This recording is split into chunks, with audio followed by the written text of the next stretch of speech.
Anything is possible with Jack Krasula on News Talk 760 WJR. Welcome back. We're with PBS's star appraiser on Antiques Roadshow, Caroline Ashleigh. Caroline, you've been blessed with a lot of great talents, and God has really blessed you. One of which is that you've kept your enthusiasm and your childlike wonder. It's a great trait. If somebody's listening tonight and senses that, and they say, I don't have that right now, I've lost that, how do they get that childlike wonder back? Well, first of all, I'd like to just preface my response by saying that I'll just bet that many of the people you've interviewed in this program, on this show, have imparted almost the same kind of information, whether they're appraisers or they're politicians or they're in the sports arena. I think that when you find your true avocation in life, I think that you sort of find that sweet spot where the energy flows. And you and I have talked about that before.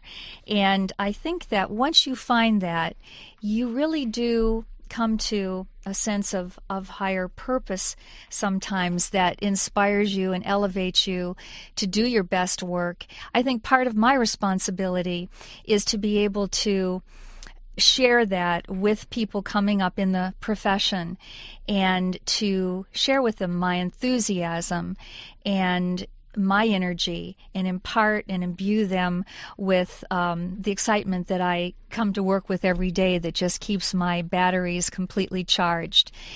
And I do think that part of the way in which we want to help people coming up into our professions, whatever they may be, is to help them in an apprentice type of manner, to be able to share our knowledge, but also give them the chance to get out there and experiment, to make mistakes, to have successes, and to learn from them, and to constantly be there as a support system to encourage them so that they continue on and they achieve their goals or whatever happens to be the most passionate thing for them. For me, it's art and antiques. It could be many things for many different people, but I think that common thread is just finding one sweet spot, and then I think the door's open.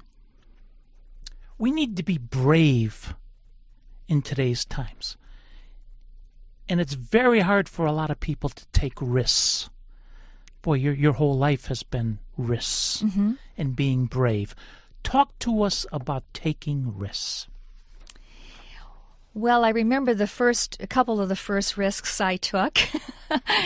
I decided to go into this business, and my father said to me, "How are you going to make a living at this?" And I said, "Dad, I'll figure it out."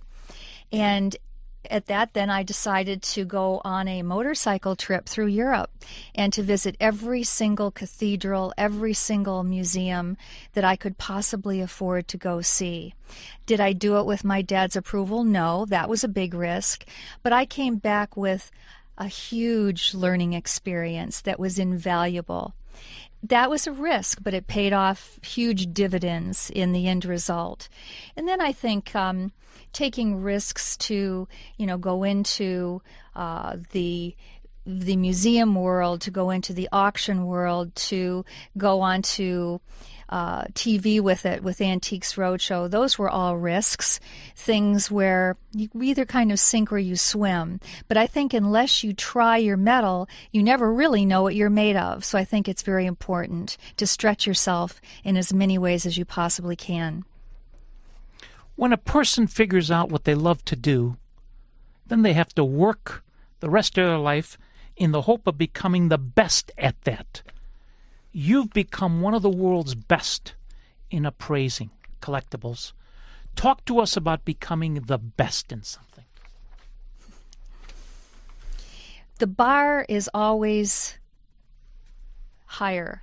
So in other words, once anyone achieves a certain level, instead of becoming comfortable in that level, at that level, or in that range of skills. I think that you have to keep challenging yourself. I think other people will challenge you as well.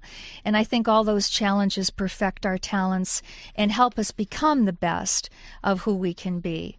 And again, as I said before, I think one of the best ways in which to become the best is to take risks, to make mistakes, because we really do, in the end result, learn best from our mistakes.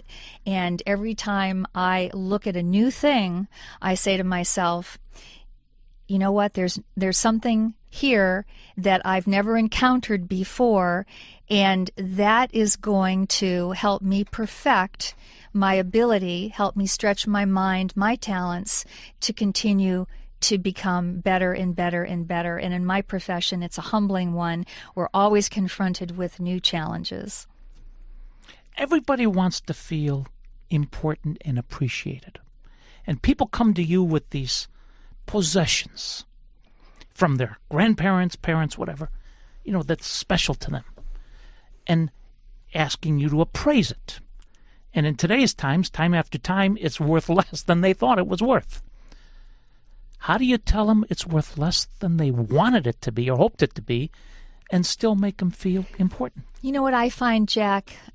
A lot of times I think we're under the misconception that people are always interested in the value of something. What I found working on Antiques Roadshow is what they're really interested in is the history of these things and the meaningfulness that these things have in their own lives, the sentimental value that they hold for them, which is priceless. There's no dollar amount you can apply to something that has a human connection for someone or a sentimental value for someone.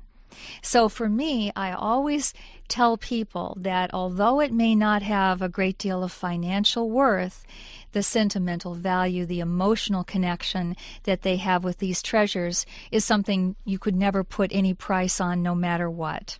You're in the business of stuff, Caroline Ashleigh. How do you ensure that stuff doesn't control your life? Well, it does control many, many people's lives. And I think that we really I have to be cognizant all the time of realizing that in the end result, we're all only custodians. That all of these things are going to pass from us to someone else in the future, whether it's a family member or someone else. And the best we can be are very, very good custodians. We don't really own any of these things, and they should not possess us. What advice would you give to our young listeners tonight?